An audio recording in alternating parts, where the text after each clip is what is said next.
Pastor Tim Stetson, and I'd like to welcome you to Life in Christ, where we share scriptures and a message from the Richford First Baptist Church.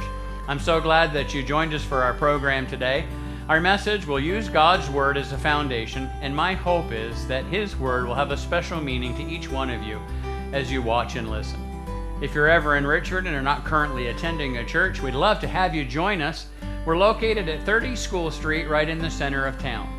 School Street is located between the post office and the Pink Lady. Turn onto the street and come up the hill. The church is on the right-hand side of the street. Parking is found in front as well as around to the side.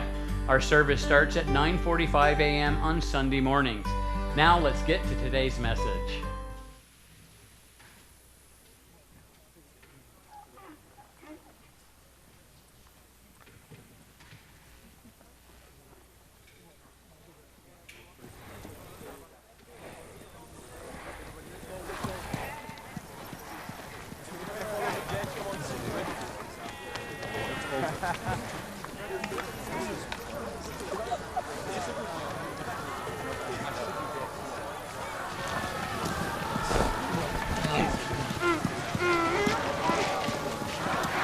Do you hear that? Sounds like multitudes.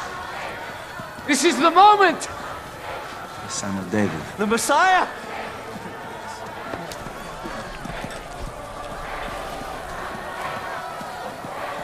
Hosanna. It means save us. Hosanna to the Son of David. Hosanna to the Son of David. Stop! Stop! What's going on? What's going on? Careful. Whoa. Stay away from us. We mean no harm. You tried to kill us. No one wants a riot. John, Z, I want to hear them out. If you turn back now, it could save your life. Oh, wait, we're not going to do that, but... Do you hear that chanting? The people sound like they're ready to crown him king. And for declaring yourself a sovereign, Rome will descend on us all. I have said nothing about an earthly crown ever. You're riding a donkey. For those of us who know prophecy, your meaning could not be any more clear. What does he mean? Zechariah's prophecy of the Messiah. Behold, your king is coming to you, righteous and with salvation, riding on a donkey. The people haven't even seen the donkey yet. And once they do, everything they hoped for will be confirmed. It already is. Can't you see? You should be rejoicing. This is the moment that we will all be saved. Hosanna to the Son of David!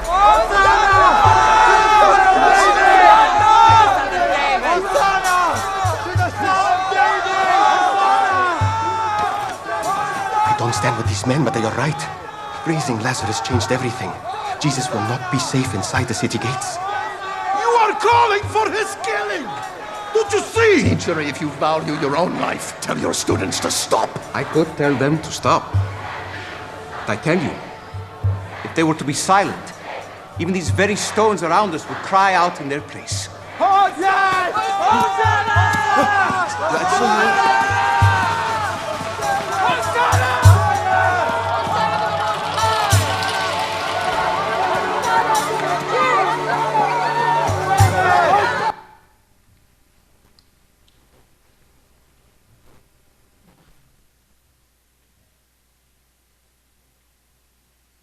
So hundreds and hundreds of years before everything we just watched unfolded, the people of God gathered around a priest named Samuel.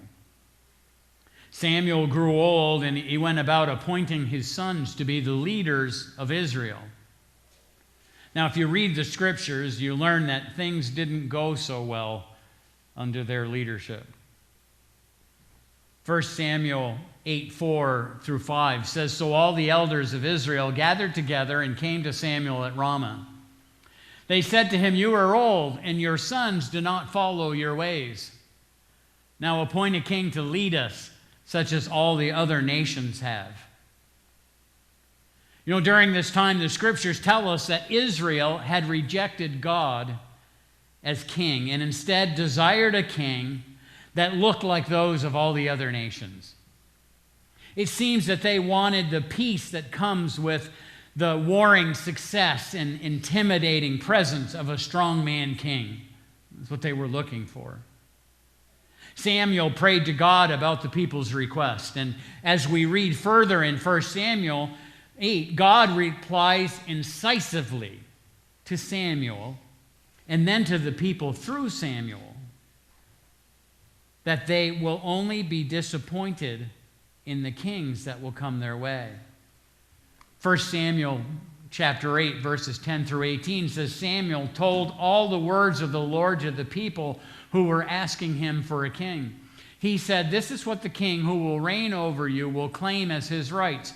He will take your sons and make them serve with his chariots and horses, and they will run in front of his chariot. Some he will assign to be commanders of thousands and commanders of 50s, and others to plow his ground and reap his harvest, and still others to make weapons of war and equipment for his chariots. He will take your daughters to be perfumers and cooks and bakers. He will take the best of your fields and vineyards and olive groves and give them to his attendants. He will take 1/10 of your grain and of your vintage and give it to his officials and attendants. Your male and female servants and the best of your cattle and donkeys he will take for his own use. He will take 1/10 of your flocks, and you yourselves will become his slaves. When that day comes, you will cry out for relief from the king that you have chosen. But the Lord will not answer you in that day. When we read about the kings that served Israel, it is good for us to recognize that they did bring along stretches of peace and prosperity for Israel through military aggression, suppression, and protection. But any peace and prosperity came only in stretches. And every king that came along failed the people of Israel. King Saul disobeyed God's commands on several occasions, which ultimately led to his downfall. King David, of course, known for defeating Goliath, fell from grace. King Ahab introduced the worship of Baal to Israel, and along with Jezebel, persecuted the prophets of God, killing many of them. And there are many more kings that we can read in the Word, that we could really list, that could prove to us that warring success and intimidating presence only ever managed to inspire more war, sometimes even between fellow Jews, and all of this managed to bring along more loss as compared to gain. So we see that God was right in his prophetic word. Ultimately, every king that came along for Israel in the end left her disappointed. Even in times of peace and prosperity, even in the times where her enemies had been subdued and battled and were stilled, Israel knew that every king that ever came along was still going to leave her disappointed, because they were ever and always going to leave her with ongoing enemies that would always be lying in wait. And worst yet, they were always going to leave her spiritually dead, because there was still the great enemy of death itself. It didn't matter what the king did by way of aggression, suppression, and protection. The neighbors of Israel remained her enemy, and so did death.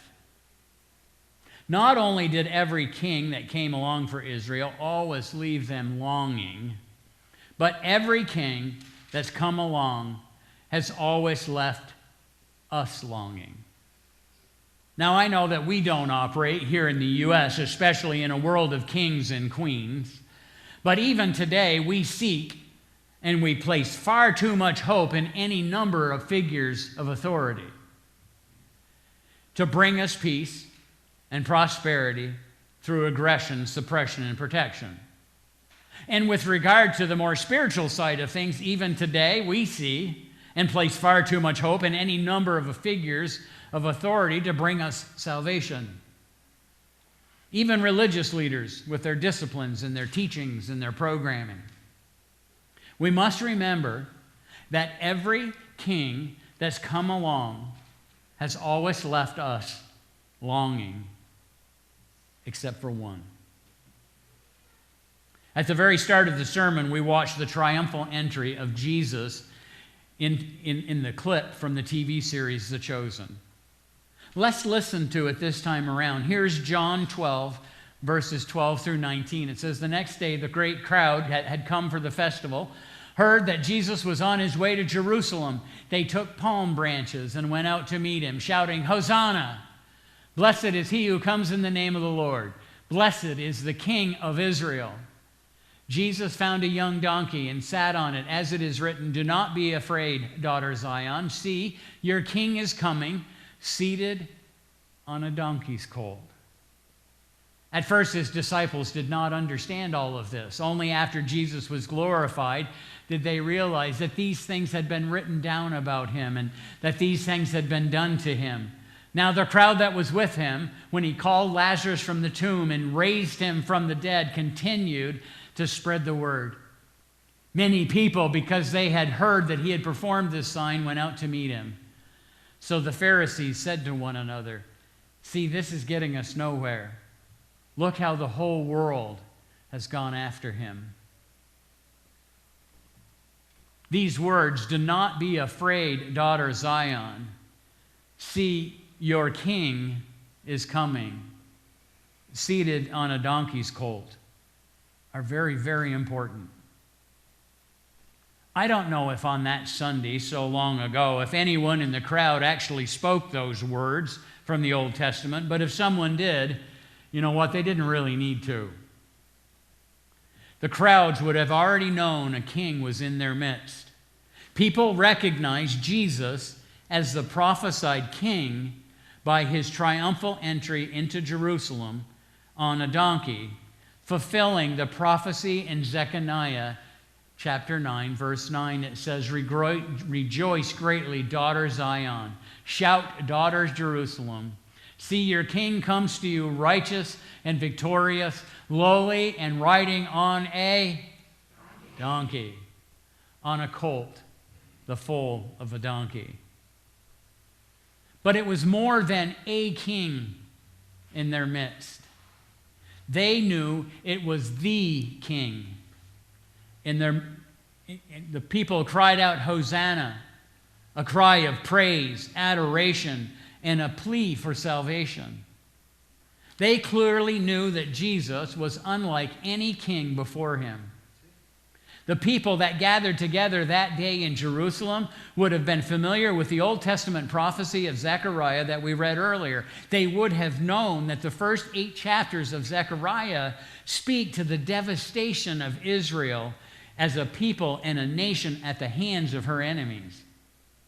The people gathered that day in Jerusalem would have also been familiar with the promises of God spoken through Zechariah to bring along a king who would conquer all nations once and for all to save and restore Israel as a nation of nations. Jesus was their long-promised messianic king that would save and restore Israel. But now that they were crowning Jesus their Messiah king, what did the people expect from him and of him? As the people waved the palm fronds and cried out, they had in mind that Jesus would bring them peace and prosperity, and that he would do so, as we spoke earlier, through the warring success and the intimidating presence of a strongman king. Jesus would surely rage against the nations, taking up the mantle of a warrior who would crush all of Israel's oppressors and potential oppressors, beginning with Rome and moving outward into the ends of the earth. These expectations of the people of Israel were quite understandable for any number of reasons. Israel, she was tired as a nation. She was tired of being oppressed. This was how the broken and cruel world worked. People warred against each other. Her history was filled with stories of God warring against the nations. It's perfectly understandable why Israel believed God's Messiah king would rage against and subdue the nations, and then establish Israel as a nation of nations, ushering in prosperity like never before. And so it's perfectly understandable why an oppressed people were excited that Sunday long ago, and then it's perfectly understandable why the people were terribly disappointed in the days to come, especially in the events of Good Friday. They were crushed by Jesus' actions during Holy Week, and especially on Good Friday. They would have been crushed by his admonishment of the ways of the temple,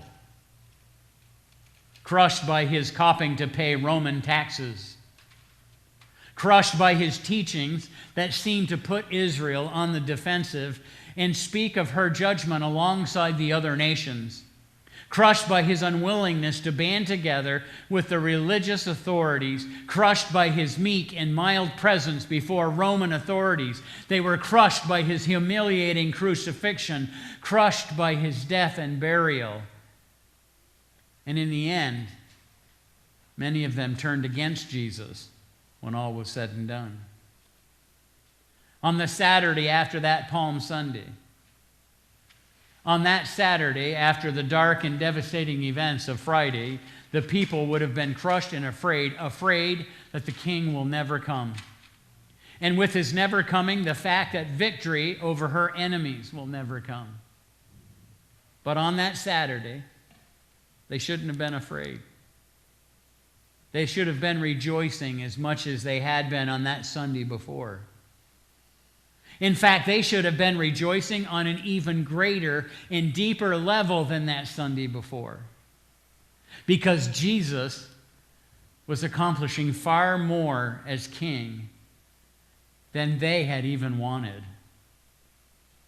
Jesus is the only king who thinks beyond fleeting forms of peace and prosperity and the self-defeating means to achieve both, and addresses the deepest needs of the world, thus ushering in the deep flourishing that all other kings have failed to bring about. Jesus does not leave Israel as a pitiful welcome mat for her enemies, even as he does embrace military aggression and protection. Instead, his laying down his life shatters the cycle of military aggressions, suppression, and protection, showing a way forward to peace. But more so, he is the way to peace because it is only under one Lord, one faith, and one baptism, one God and Father of all, that battles can be stilled. Jesus secures an unfolding victory through deep love. When the people cried Hosanna on that first Sunday, that first Palm Sunday, the day we celebrate today, when they cried out, "Save us now," they had no idea just how much Jesus was going to answer their pleadings. The book of John tells us that on the other side of Jesus' death, burial, and resurrection, everyone, including even his own disciples, could finally see that there was no reason to be afraid, for Jesus was the king, and even more of a king than was ever imagined or expected. After all of these years later, after hundreds of Palm Sundays, knowing Jesus' ministry, his death, his burial, his resurrection, do we see that Jesus is the king? The king. The only king who leaves us forgiven, healed, resurrected, and united. This is the message of Palm Sunday to Israel of yesterday, and yet to us today. Jesus, the King of Kings and the Lord of Lords, wins our deepest battles. I do hope that we see that the come has come to us in Jesus. There is no king like him, because in him there is no reason for us to fear sin or sickness or death or division any longer. But to go alongside my hope that we see that our King has come to us is a hope that we keep our eyes on this truth, that we cultivate and maintain this belief, and if the King has come, our longing for other kings who will only leave us longing must end. You know, we can really be fickle, right? Sorry, that hurts a little bit, but we can be. We can be in our allegiance to Jesus as the King, even when we've clearly seen how superior a king he is, and still be ever enamored with other figures of authority who come along, can't we? We are enamored with ourselves as a figure of authority. We are as fickle as the Israel of old. After all, if we turn just a few pages further in John's Gospel, from the start of Holy Week on Palm Sunday to the events of Good Friday, what do we see? We see those same crowds clamor for Barabbas. Barabbas was a figure of authority in that he was an insurrectionist. And on a deeper and darker note, we see the crowds give away Jesus as king. Palm Sunday is a critical day on the church's calendar. It puts our eyes back on the unparalleled kingship of Jesus, forcing each of us to reckon with both who he is and who we have instead chased after. We must keep our hearts and our minds on Jesus as the King, that they might hold fast to an allegiance to him and him alone.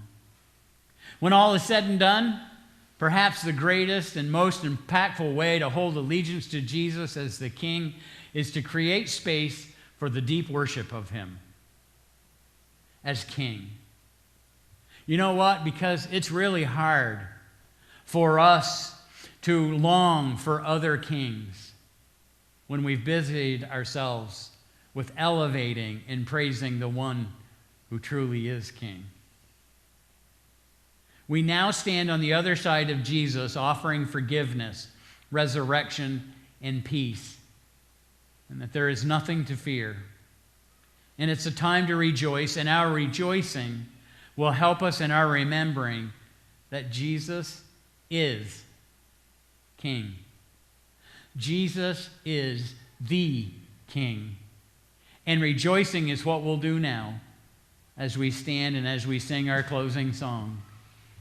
There is a Redeemer. Hallelujah.